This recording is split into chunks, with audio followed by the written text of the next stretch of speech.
So our first step here is precision and recall. And basically these are ways to kind of measure, how right or wrong we are. And so we classify things into basically 4 parts: true positives, true negatives, false negatives, and false positives. So you can kind of imagine is that this circle is kind of like our model of saying, of all these people in here, these are the people we think are positive, okay? So you can imagine like positive for heart disease. And you can see true negative, or these are the negatives over here, and these are the these are the negatives over here. These are all the positives on this side. So these are the people who actually have heart disease, these people who actually don't have heart disease. And these are the people from our model think like, oh, these people have heart disease. And you can see, well, some of them do have heart disease, and we said they do have heart disease. So this is true positives. These people don't have heart disease, but we actually catch them as having, we say they have heart disease, even though they don't. So these are our false positives. And then our false negatives said, we said these people, like, oh, these people don't have heart disease, but they do.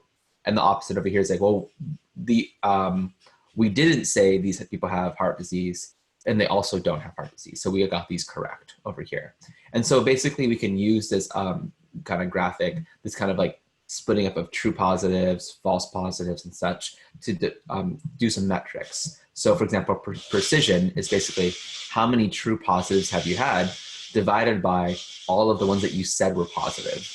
So you can see here, it's like, okay, like we had 1, 2, 3, 4, 5 out of 1, 2, 3, 4, 5, 6, 7, 8. So 5 out of 8, our precision was 5/8, or I mean, what's that? 0.125, 50, 60, 62%, 61%, something like that. Why not? It's like 60-ish%, okay? So that's our precision right here. And our recall, we can see here is that it was like how many of our true positives, percentage of all our positives were actually identified. So this might be, for example, you might want really high recall if you really think like, oh, this disease is really, really deadly. We need to make sure we catch anyone with this disease, right? And so you might actually increase this part to being close to 100%. Note that these are always between 0 and 1, right? Because I have percent stuff like that. So it makes it really easy to deal with. So again, this is just kind of the formula written out. True positives divided by all selected positives. So again, this portion divided by the whole selected that we said were positive by the model. And then recall is basically saying the true positives divided by all the actual positives, which again can be a different kind of story. So depending on what you really care about, you might say, well, let's focus on precision, make sure we only identify, we don't want to make any false positives. So for example, the justice system, maybe you say for the justice system, we shouldn't put an innocent person in jail. Like we're trying really hard to avoid that. And that's actually debatably so, but like what the goal is for American justice systems. Like we particularly say, hey, we want high precision, is that we don't want to say, oh, you are guilty when in fact you were innocent. In this case, they sacrifice recall and saying like, well, we might not identify everyone who actually is guilty. We might have to let some people go, but at least we know that we didn't put, like, we're less likely to put someone who's innocent. Now, we can debate about exactly how it's implemented and what people actually feel the true justice system is, but that would be one way of like approaching it. If you didn't care about, if you wanted high recall, but didn't care about precision, you say everyone who was tried for a crime, you just put them in jail. Because then it's like, oh, well, you know, anyone who's tried for a crime is like, well, they whether or not they caused it, it's like, well, if they did cause it, we got them in jail. And if they didn't, well, I guess they're in jail now, you know?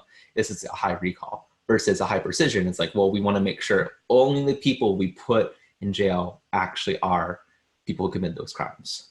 Okay, and that's the difference between these two. Any questions, Alan? Pretty good? Okay, cool. All right, and then I just have a little thing about comparing. So like high recalls, like everyone is positive. High precision, don't want to make a guess, only 100% certain. So again, it's like everyone goes to jail. It's high recall, okay? And then high precision is, you know, hey, let's not be too hasty. You know, let's really, really think about it. And maybe you let some people go who should be going to jail, but you know you didn't ever put anyone innocent. That's kind of like the high idea, high precision, okay? And then accuracy, this is kind of a little bit mixed. We'll talk about accuracy in general. It's a very defined definition. We kind of use this already. It's basically how many true positives, how many true negatives, how many correct classifications did we do divided by all the observations. So did we correctly identify 95% of the population? So this is what we had with our logistic regression, is that when we talk about this 93% here, we're saying, oh, we correctly identified 93% of all the individuals into the right classification, whether it's true or false. Okay. So this is where, like, you know, we can say, okay, like, well, we want to know about accuracy, precision, and recall. And accuracy also, you can kind of see how it's related to precision and recall. So we can actually do something called an F1 score. And so an F1 score basically here is our kind of combination of saying, you know, a mix of, what's it called? A mix of our precision and recall, of saying how much do we care? And basically, this allows us to kind of focus on one, like, kind of give us a better metric of saying what's a good, like, balance. Because if we look at just precision or just recall, we wouldn't be able to get those right. So it's like, okay, like, what's your overall balance? Are you well balanced? And this is kind of like treating precision and recall equally important. And this is, for the record, is a harmonic mean. Basically, it's just kind of punishing very extreme values. So if you have a very, like, your F1 score will be very bad, even though you have a high precision, if your recall is very, very low. So this is kind of like what it does. It's like, oh, well, that'll be very significant. It prefers things that are like in the middle. The best thing would be is like, oh, high precision in high recall, but it prefers like a 50%, like a 25% precision and a 25% recall over something that's like 1% precision, 100% precision, and 0% recall. Like, it kind of makes that balance back and forth. And so it kind of punishes those extreme parts where you focus on just precision or just recall. Okay. And an extension to this is an F beta score. So an F1 score is kind of pretty standard, but sometimes you can say, well, I really want to focus more on precision, or I really want to focus more on recall. So we can actually define this with a beta score. So you can see here, we essentially just put another number here for beta, and you can see this precision. So you might have, for example, an F2 score, or you might even have like an half score, depending. And you can see here, the F1 score is just a special case. You just put 1 right here. And you can see here that becomes 2, and this becomes 1, and then you basically have that part. So this F beta score could be used if you have a specific part. It's like, oh, for example, the justice system. It's like, we don't think precision and recall should be weighted equally, or like death row or something like that. Like, oh, we really don't want to put someone who's innocent on death row. That might be a bad deal. So we might adjust, you know, not an F1 score, but closer to maybe something that treats precision at a higher level. So, okay, well, let's go ahead and increase that to like an F2 score or something higher even. Okay. Any questions on this precision, recall, accuracy, F1 score? Okay. Yeah, and just know these are just ways of metrics. These are ways for us to summarize our classification. We'll see there's other ways too. One such thing is confusion matrix, right? So this is basically us to kind of like give us a number. And, you know, I like to say is that number metrics are always really important because it gives us a very quick thing to compare. Say, oh, we had a better precision, or we had a better F1 score. It's very quick for us to decide. It's sometimes because it's a little harder for us as like people to say, well, what exactly does that mean? You know, because we're kind of summarizing all the data, right? So a confusion matrix kind of helps break parts of this up. And so this basically is focusing on our true positives, our false positives, our true negatives, and our false negatives, right? But it basically it shows us it visually. So you can kind of think of it like this way, but a little more structured. So it's best for me just to go ahead and show some examples. So this right here. So what it is right here is that you can imagine 0 meaning false, 1 meaning true. So you can imagine this is being true labels, this is the predicted labels. This is like, for example, all the people down here. So there's 6 people, or I'll just say 6 members, right? I don't know if they're people in this, it's just a random data set. There's 6 members that actually have the true label. So have the label 1. And then there are 5 people who actually have the label 0, okay? And that's because it falls under this label right here. So it's like, okay, these are all essentially we'll call this like our true negatives, or not true negatives. These are all our actual negatives. These are actual positives. And then here's our predicted label. So we can say, okay, these are actual positives. Well, this 4 right here are people who we identified as being true, as 1, and actually we're 1. So this is our true positive right here. So we have 4 true positives. And then here it's like, well, these were actually positive, but we predicted them to be negative, this 0. So this is our false, or yeah, our false negatives. So these were incorrectly identified as negative. And then over here, kind of similar, it's like it was actually negative, but we identified it as true. These are our false positives. So these are ones that we incorrectly identified as positive or true. Okay. And then over here, error well, we identified it as negative, and also it was negative, and we see this as 0. Okay. And you can see these colors are just kind of giving a little quick, like, what's it called? Like kind of be able to say, oh, there's a lot over here versus smaller amount over here. So this kind of can help you when the numbers are very, very large, to kind of quickly say, oh, we're doing a really good job identifying true positives, but hey, we're also identifying a whole lot of false positives. Okay, so to kind of give a little bit of a way to process this, right? Kind of a little test, assessment, really. Not really test. Let me scare you. So if we have a confusion matrix right here, right? And let's say we have, let's say 10 people, right? And let's say, we'll just say half and half, so it's nice to do. 5 are, labeled as 0. 5 are labeled as 1. So these are the actual things. Like these are actually ones, 5 of them, and they're actually 5, 0 here. For this matrix right here, kind of similar to this one. Okay, and I'll put like the numbers 1, 0, 1, 0. Okay, if we just said everyone is a 1, okay, so everyone is a 1, all right, that would mean that we would have, of the people who are actually negative, how many did we say were actually 0? Well, that would be 0, right? We didn't have any, we didn't say anyone was negative. We just said everyone's a 1, right? So in this case right here, this is our label, right? Our true label, okay? And we said, okay, this is our predicted label. What number would go here? So this is, we predicted it to be, how many people did we label as 0, even though they're a 1?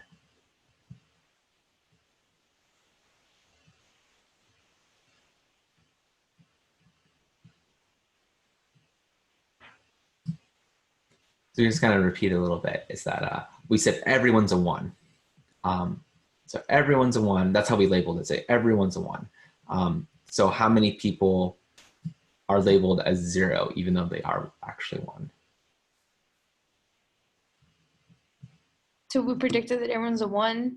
Yeah. So we have 0. Well, so we have 10 and 0. Yeah, 0. That's 0 right there. Yeah, I know. It seems like, it seems too easy, right?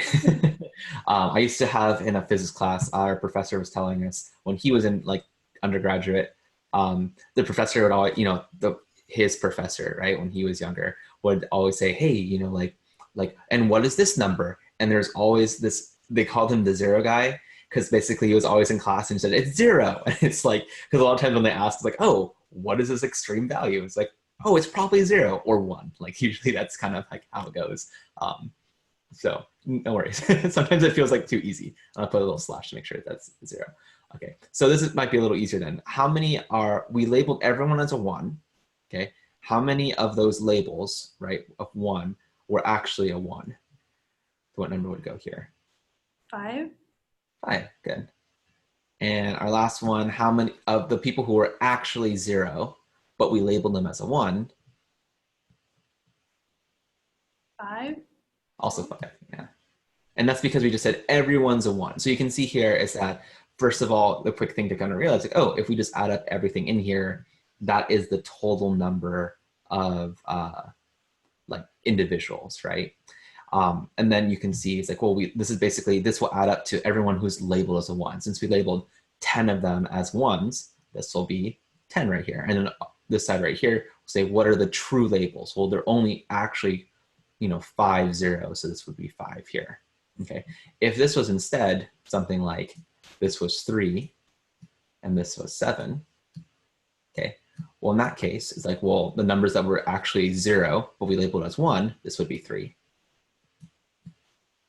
And then the ones that were actually 1, but we predicted them to be 1, so our true positives, that would be 7. Okay, cool. And note that sometimes we'll write these numbers out, but sometimes we'll also write percents. So just know the percents might not add up to right, because obviously the percents are not going to be that same concept. So for example, this might just be, you know, like 70%, 30%, something like that. Okay. Excuse me.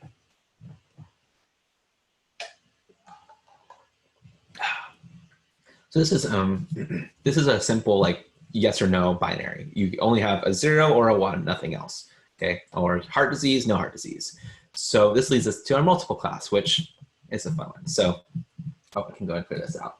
As you can basically see here, it's the same thing kind of happens where it's like, okay, well, this is the predicted label, 0s and 1s, and this is our what's it called? Our true labels, what they actually are. And you can see here on this diagonal is actually our true positives. So the true label was a 3, we labeled it as a 3. The true label was a 2, we predicted it to be a 2. This was actually labeled as a 1, and we predicted it to be a 1. And then this was the actual label was 0, and we predicted it to be 0. So you can see here is that our true positives will always lie on this diagonal. Okay. And then you can see here on the sides here, this is representing basically the mistakes we made. So everything off this diagonal are the mistakes we didn't quite get right, right? Or we potentially didn't get right. And so we actually want this to be close. We want this to be 0. If we only got just the true positives, the rest of these would be 0, right? So if our F1 score was exactly 1, right? So the way you can kind of see this is like, well, okay, these ones right here were labeled as 1, right? But we predicted them to be 0. Or sorry, we predicted them to be 0. So you can see, oh, we didn't classify anyone as 0 when they were actually 1. And you can see the same thing. Well, they were actually 2. None of them were predicted to be 0. One of them, their label was 3. So that means they should have been classified as a 3, but we classified them or predicted them to be a 0. And so we made one mistake here. And so this is when you can start finding patterns. For example, like maybe the labels of 3 look very similar to what 0s look like. So it's kind of like, oh, maybe it's making that mistake. Maybe it thinks that's very, very similar to each other. And it's where you can start finding patterns and saying, well, maybe this is where my model is messing up. So the important part is like a perfect matrix would be all numbers on a diagonal here would be true positives and the rest would be 0s. But you know, we don't live in that perfect world. We're never going to get that exactly. So your next hope is like these are relatively small. And depending on if you're talking about this right side or the left side here is whether you're talking about essentially your true positive or your true positives. Your do you focus more on precision or do you more focus on recall? Saying what's your false positive rate? What's your true positive rate? Okay, so that's kind of like how we go through here. So this is an example I had for one of my projects where I basically was trying to classify letters in American Sign Language. So like, if you know anything about American Sign Language, they have what they call hand shapes that are kind of like representative of letters.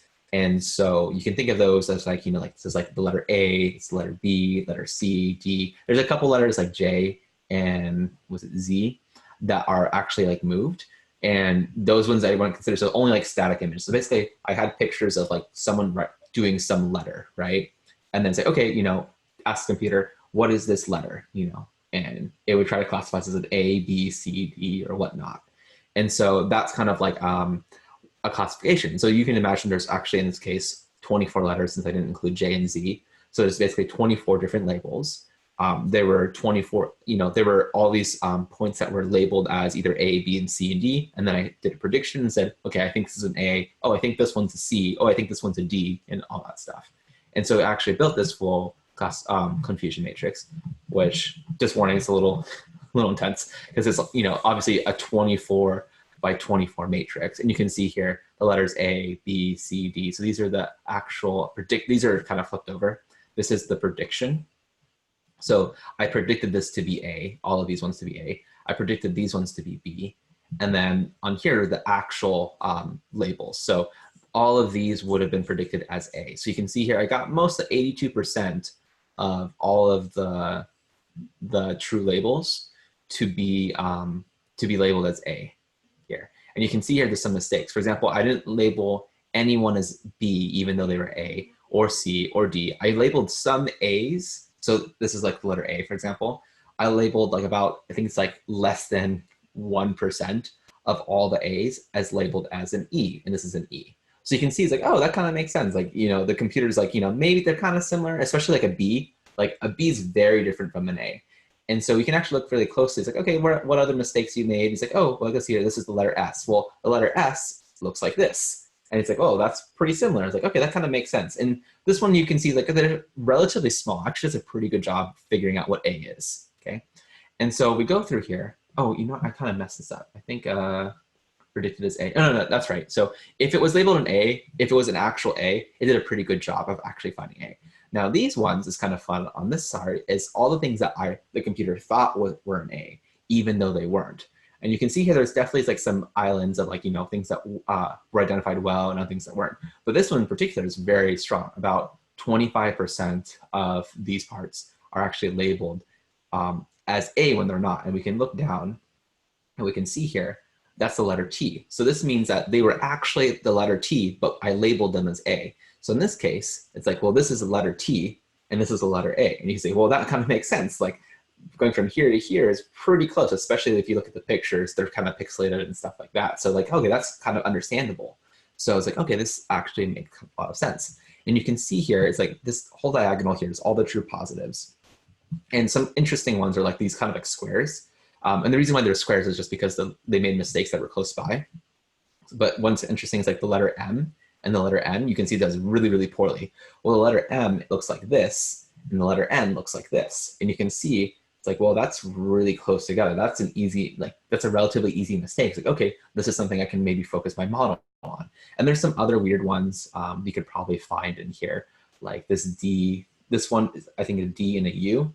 So this is the letter D, and this is the letter U. So, these probably pretty quickly, it's like, oh, we can see the difference here, but maybe the model was having trouble finding the exact, like you say, oh, it was blending this letter together. It wasn't looking for, one finger, it was looking for two fingers or whatnot. So like this might be something, an improvement that we could do to, for the model or something like that.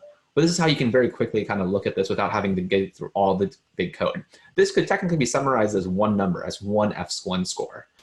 But this is where like a confusion matrix can really help you give some insight and say, well, what's being misclassified as what? So I kind of gave like a little kind of real world example, or at least example I had done. And you can see kind of like where these mix-ups happen. Okay. Any questions?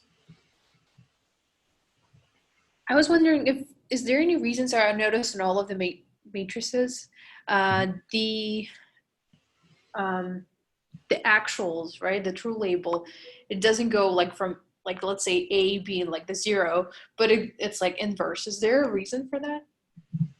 You're talking about like just like the labeling like this? On all of them, yeah. And like on this one, for instance, like A is the top point on the true label. You know what I mean? So it's not like kind of like the.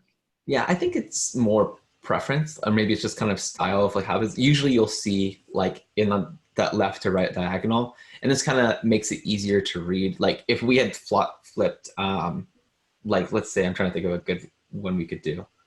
If we flipped like that top one, that y-axis to A to B like that, you would have like you're saying like A and A right there, B and B right there, and then C and C. That would be like another way you could do it. The thing is, the diagonal would go from like left to right like this upwards. And I think that's just maybe just the style that I don't think there's a particular reason. I think it's just more like, oh, that's just the way we've kind of doing. We've done it. If you did it reverse, there's nothing wrong with that.